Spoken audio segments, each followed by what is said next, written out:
A história de uma família precisava ser resgatada. Havia um período que compreendeu cerca de 100 anos que necessitava ser recuperado. Sabia-se que havia sido uma época de fatos marcantes, porém de poucos registros.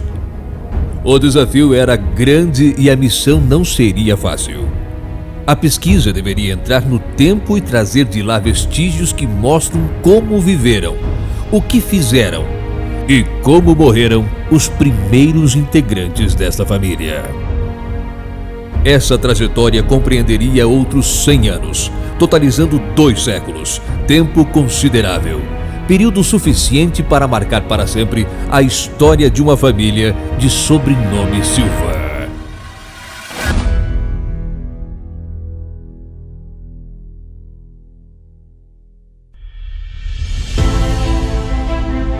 Esse é Dalmiro, sociólogo, historiador e descendente dos Silvas. A ele foi repassada a missão.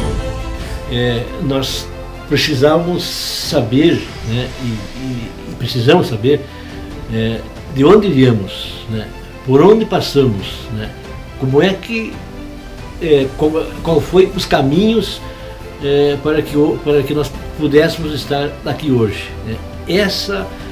Esse conhecimento nós temos que ter, porque não adianta nós querer conhecer o nosso presente se nós não sabemos nem de onde viemos. Então essa que é a nossa grande, digamos assim, não dificuldade, mas o nosso compromisso nessa primeira parte da nossa pesquisa é trazer essas informações para todos vocês de uma forma verdadeira, para que os próximos Silvas que estão chegando, né, saibam de onde viemos e por que caminhos que percorremos até nós formarmos as novas famílias dos Silvas que aqui estão hoje. Com a colaboração de outros membros da família, lá foi ele atrás de documentos, de registros, de fotografias que auxiliassem na reconstrução dessa história.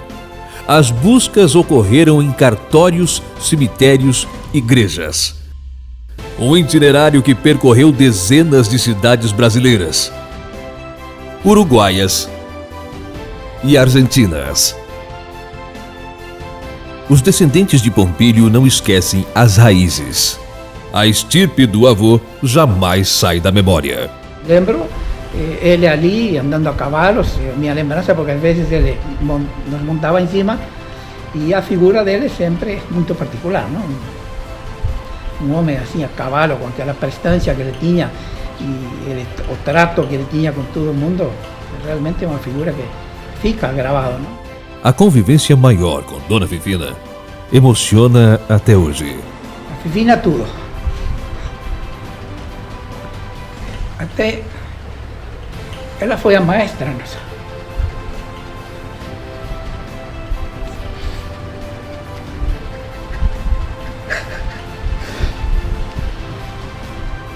É que é uma lembrança muito emocionante. Ela foi mãe, vovó para nós também, foi uma maestra da vida. Ali já nós aprendimos coisas com ela, porque ela era isso. Todos os netos escutávamos seus contos, suas lembranças. Claro, como digo, foi a grande maestra. Por isso também a minha emoção de não ter convivido com ela mais, ou com eles todos, não é? Porque isso formou sempre parte da nossa vida. Sempre eu quis voltar para o Brasil. Bueno, a vida não deixou. Mas dela, como digo, é a lembrança mais bonita. Ela juntava todos e nós sorríamos, às vezes chorávamos um pouco dos seus contos, a sua picardia, que tinha uma picardia muito particular. E esses momentos que nós passávamos em Santo Augusto eram os melhores. Emoções como estas foram constantes nas andanças que percorreram parte dos caminhos trilhados por Arânio, José Vicente, Pompílio, Clodomiro e os demais Silvas das gerações passadas. De volta para casa, a pesquisa seguia. Foram 4 meses. Tempo curto para uma biografia longa, com data marcada para ser apresentada. 1º de julho de 2017. Um trabalho árduo, guiado pelo desejo de reencontro que nasceu na própria família. Sempre tive o sonho de realizar o reencontro de nossa família, a qual, após a morte do meu pai Zeca Silva, nós não tivemos oportunidade de realizar. Em dezembro do ano passado, em visita aos primos Carlos Roberto e Johnny, iniciamos as tratativas para o primeiro encontro da família Silva em Santo Augusto. Naquele momento, eu jamais imaginei a dimensão que tomaria este evento. No sangue da nossa família, nós sempre tivemos o espírito desbravador, tanto aí em Santo Augusto, com o avô Pompílio, como aqui em Chapadão do Sul, no Mato Grosso do Sul, com meu pai Zeca Silva. Serão momentos de reencontros, momentos de matarmos a saudade e principalmente relembrarmos as alegres festas que ocorriam à sombra das Três Marias na casa da Fifi. Ao buscarmos nossas origens, nós resgatamos a nossa história e com isso nós estamos fortalecendo os nossos laços familiares. De Chapadão do Sul, de volta à terra, que reserva as passagens mais marcantes. Deve ser a 10ª vez que nós estamos chegando em Santo Augusto, né? Buscando, fazendo o resgate da história do Silva. Né? Viajamos muito por esse Rio Grande afora, aí, Argentina e Uruguai, mas aqui, né, de fato é a que se concretizou a história do Pompílio Silva e do Clodomiro Silva. É aqui que a pesquisa ganha força. É neste lugar que os personagens do passado são lembrados todos os dias, como atesta Dona Vera. Vai ser muito lindo, a gente vai reviver o passado e lembrar das pessoas amadas que hoje, nesse momento, não se encontram em nós. Mas na nossa mente, elas estão gravadas com muita honra. E inicialmente vamos falar da matriarca. Eu convivi pouco com o Pompílio Silva. Ele nasceu eu nasci no ano que ele faleceu. Mas a vovó Fifina, eu morei na casa dela. Eu nasci na casa da vovó Fifina. E depois a gente ficou morando até um tempo na casa dela. Ela significa tudo para mim e para a nossa família. Ela é a matriarca que amava seus filhos, seus netos e seus bisnetos. Eu até me emociono em falar dela.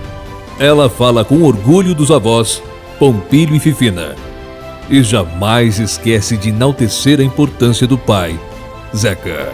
Seu Zeca Silva, que é o meu pai, foi uma pessoa que ele amava o povo dessa cidade, amava seus parentes, para ele era tudo. A sua mãe, e que a gente conviveu mais, e ele foi uma pessoa que deixou muitas lembranças na mente de nós, foi um pai exemplar. Os descendentes de Pompílio relembram seus feitos. Emoção forte para quem vive onde ele viveu. Embaixo dessa árvore, ela é centenária, né? Pelos cálculos que eu tenho, ela deve estar beirando 100 anos, porque esse é o tempo que foi construído aqui uma morada, né? Então, ela representa para nós, é o que sobrou, né? da nossa herança, é onde era a sala de visita, no caso, no verão, por exemplo, praticamente a família se reunia aqui, e aqui foi aonde os filhos do Pompílio Silva também conviveram muito embaixo dessa sombra, né? Então ela tem essa representação. Isso aqui, ela está ao lado da antiga casa onde o Pompílio viveu com a Fifina, né? Nossos avós. Impossível não se emocionar ao relembrar Dona Fifina. A avó Fifina foi uma mulher assim extraordinária, do que nós temos da história hoje e daquilo que a gente viveu, né? E eu lembro que depois que ela adoeceu, que não podia mais caminhar, eu era o que fazia o serviço de carregar ela. Então muitas vezes ela me carregou no colo, na sua velhice, e eu fiz isso. A sombra desta árvore também, né? Trazia ela para cá, enfim.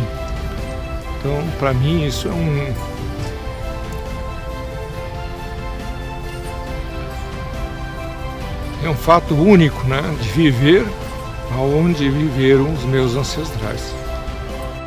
A matriarca que encantava a todos, mesmo aqueles de outras famílias.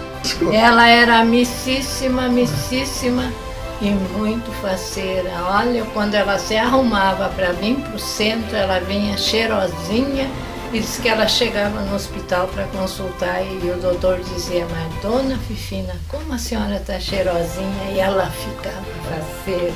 Mas era uma dama extraordinária. Era uma verdadeira dama, gente. Então eu apelidei ela de primeira dama. Ela era um amor. O casal também relembra Clodomiro, um homem sério e de grandes virtudes. Porque o seu Clodomiro Silva, além de ser amigo do finado Pompilho, do irmão, tinha um outro irmão chamado Ildefonso Lucas Silva, tá? Que éramos muito amigos. Então, tudo que passava ao redor por aqui, quando não era um que trazia o blá blá blá, era o outro. Mas nós não queríamos ficar à margem dos assuntos.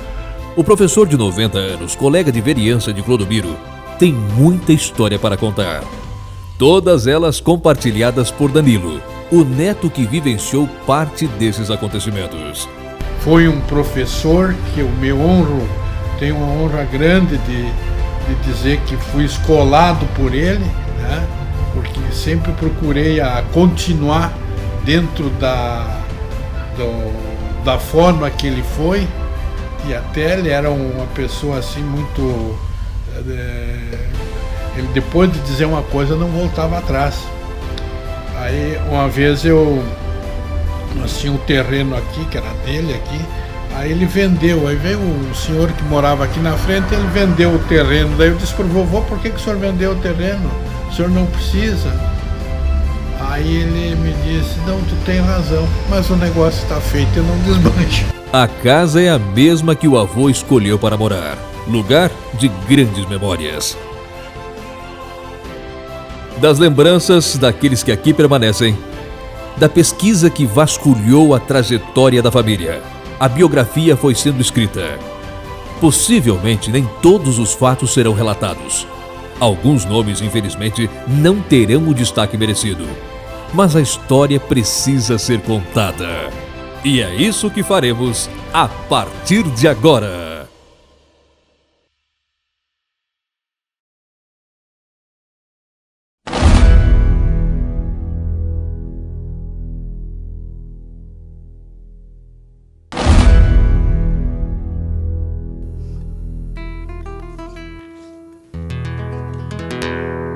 Hoje estamos aqui em Santo Augusto, cidade de cerca de 14 mil habitantes, emancipada há quase 60 anos, localizada na região noroeste colonial do Rio Grande do Sul.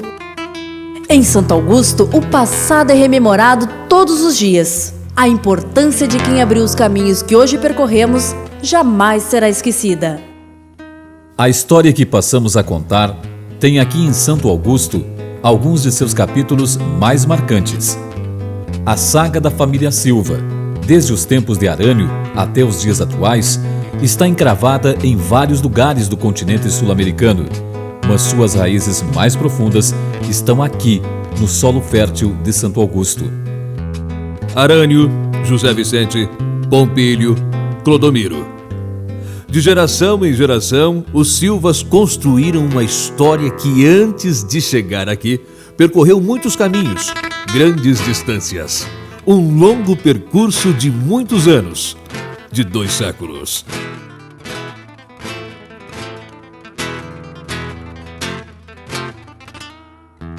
E tudo começou no velho continente. A Espanha era um país pobre.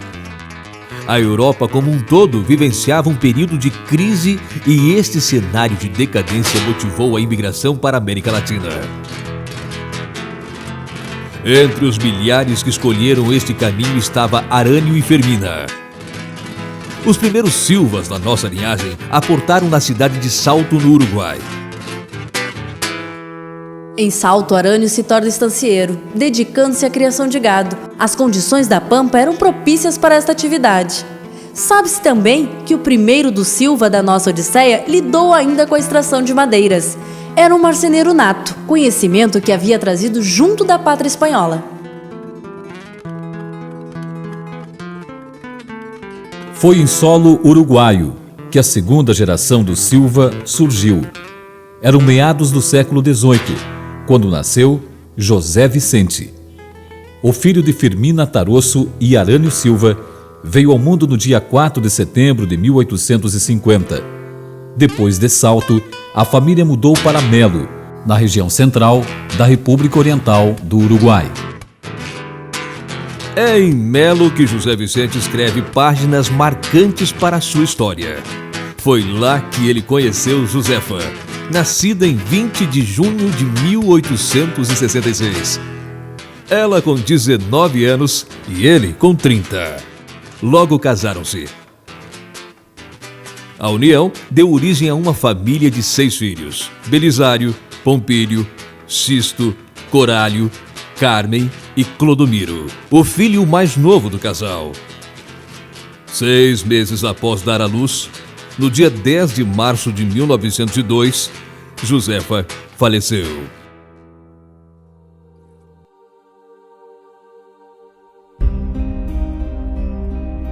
Algum tempo depois do falecimento de Josefa, José Vicente decidiu cruzar a fronteira e se estabelecer em São Gabriel. Mas a vida não foi nada fácil nos primeiros anos em terras gaúchas. José Vicente era desconhecido nessas plagas.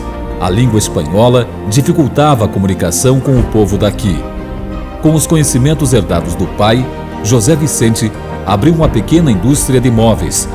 Com o auxílio dos seus filhos, o empreendimento foi crescendo. Pompílio aos poucos foi assumindo a fábrica. A liderança do segundo filho de José Vicente impulsionava os negócios da família. Os filhos cresciam e se inseriam cada vez mais na sociedade gabrielense. E o pai viúvo resolve recomeçar a vida e casa-se pela segunda vez. A escolhida foi Elodina Vieira. Uma grande mulher.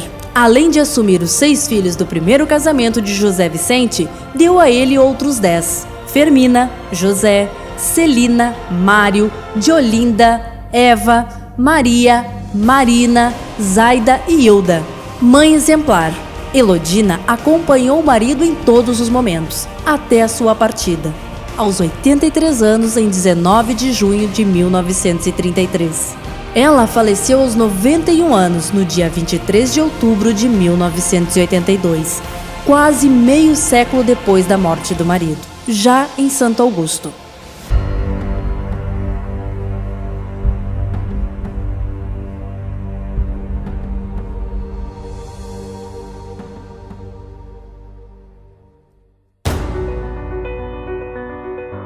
Dos filhos de José Vicente e Josefa, Pompílio, como já falamos, foi um dos mais envolvidos nos negócios da família. De nacionalidade uruguaia, ele nasceu no dia 27 de agosto de 1884, em Melo, pertencente à província de Cerro Largo. Com a vinda da família para São Gabriel, aprendeu logo o ofício de marceneiro. Na cidade gaúcha, Pompílio apaixona-se por Josefina. Filha de Manuel Ponciano Lucas e Francisca da Silveira Lucas, Josefina, de apelido delicado Fifina, nasceu em 5 de junho de 1886. Moça de beleza contagiante, de fina educação, prendada, exercia com maestria a arte da costura e dos bordados. Era a primeira década do século XIX, mais precisamente dia 30 de junho de 1910, quando Pompílio Silva, com 26 anos, e Josefina, com 24, casaram-se. A união de Pompílio e Josefina resultou no nascimento de 13 filhos: Manuel, Josefa, Heroína, José Vicente, Eronita, João Carlos, Fernando, Rui, Veneza, Rosalina, Flores, Maria Cecília e Gomercindo. Na próspera indústria de móveis acontece o inesperado. Numa madrugada de verão de 1917, a indústria pega fogo, consumindo tudo o que estava a seu alcance. Esse episódio influenciou Pompílio a deixar São Gabriel. Convidado pelo fazendeiro João Batista Chagas, que possuía grande leva de terras no noroeste gaúcho, Pompílio veio se acrenciar em Boca da Picada, hoje Santo Augusto. Mas essa história a gente conta mais adiante. Antes é preciso dizer que os outros filhos de José Vicente também tiveram participação destacada na sociedade da época. Entre eles estão Sisto e Corálio. O primeiro era empresário com 2 empreendimentos importantes em São Gabriel: uma loja de móveis e um hotel. Sisto casou em Pelotas com Simeana Portugal. Tiveram 3 filhos: Eloá, Hélio e Maria. Ele faleceu no dia 27 de abril de 1960, aos 73 anos de idade, e está sepultado no cemitério São Miguel e Almas, em Porto Alegre. Na capital gaúcha, ainda vive hoje a filha mais nova de Sisto e Simeana, Maria, hoje com 94 anos. Corálio também era empresário. Tinha uma loja de ferragens. Ele era casado com Maria Santa Cabeda, com quem teve uma filha chamada Ieda Maria.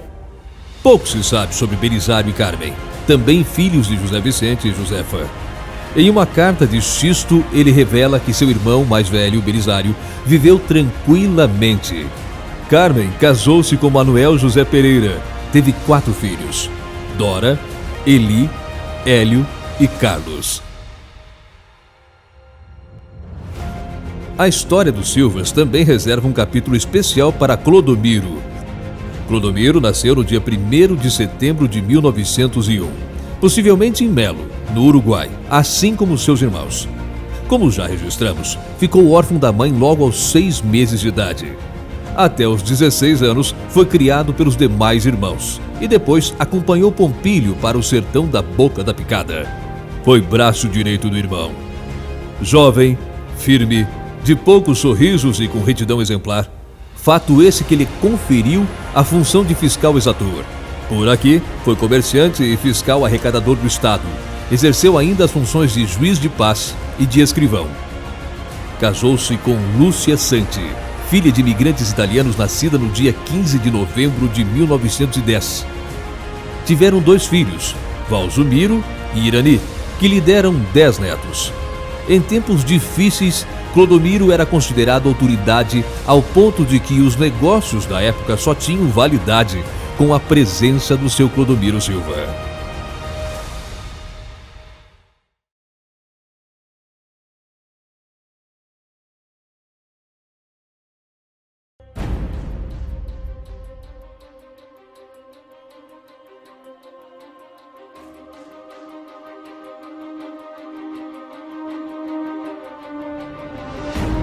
Era final de 1917. Com 34 anos, Pompílio inicia uma nova vida junto com Fifina. E os filhos Manuel, Josefa, Heroína Zeca e seu irmão Clodomiro. E tudo começou com uma serraria na Boca da Picada. As dificuldades eram de toda ordem. Os caminhos eram poucos. Com esse cenário, a serraria não vingou. Foi aí que a astúcia de Pompílio o levou a instalar uma casa de comércio. O local escolhido foi um entroncamento distante 1 légua da antiga serraria. A proximidade com uma estrada que ligava Cruz Alta e Ijuí até a colônia militar do Alto Uruguai fez o comércio prosperar. A casa comercial de Pompílio vendia de tudo: secos e molhados, produtos agropecuários, sal, fumo, cachaça, querosene e muito mais. O brique promissor começou a atrair outras famílias para as cercanias. Pompílio se tornou homem de confiança de João Batista Chagas, que lhe repassou a venda de terras. Como pagamento, Pompílio recebeu 9 colônias. Projetos de colonização do governo também contemplaram este canto do Rio Grande. Com os novos moradores, surgiram carpintarias, selarias, serrarias, ferrarias, olarias, bolichos. Se desenvolvia a pecuária, a extração de erva mate, de madeira, entre outros negócios. Seguia-se o ano de 1926. O progresso havia chegado ao povoado. A zona urbana era chamada de Boca da Picada e a rural de Rincão São Jacob. A localidade virou distrito de Palmeira das Missões e coube a Pompílio ser o subprefeito.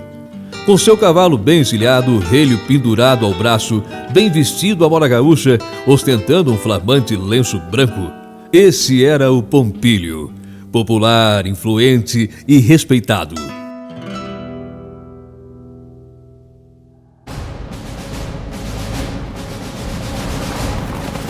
A disputa ferrenha entre chimangos e maragatos, ou federalistas e republicanos, criava divergências violentas no Rio Grande do Sul. Não teve como Pompílio ficar alheio, e mesmo não fazendo parte de nenhum piquete revolucionário, o velho caudilho não tolerou a tentativa de um grupo de maragatos que resolveu assaltar a sua casa de comércio e mais tarde a crueldade feita com pessoas próximas.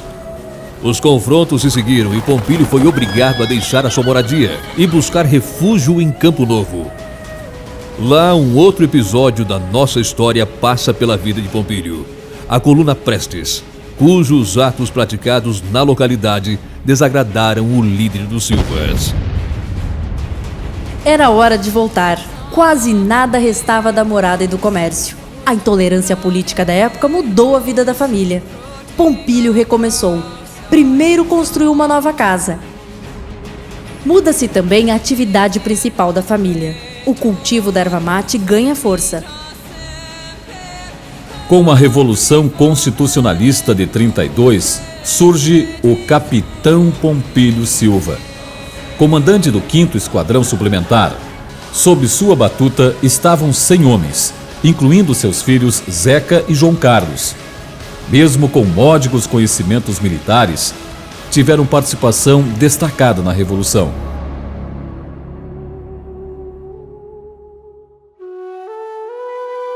Terminado o conflito, Pompílio não retornou mais para Santo Augusto. Incorporado à Brigada Militar de Palmeira das Missões, ele permaneceu no posto de capitão. Foi nesta época que teve passagens por Marcelino Ramos, Passo Fundo, Carazinho e mais tarde por Vila Cruzeiro, Santa Rosa. Era por carta que ele se comunicava com a família.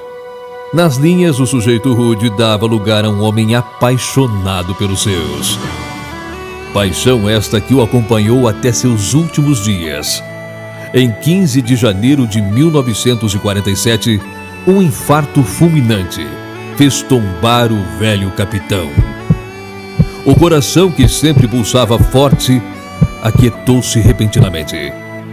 De Santa Rosa, o corpo foi trazido para Santo Augusto, sua morada derradeira. Fifina nunca mais tirou o luto, revelando o profundo amor e respeito que teve pelo marido.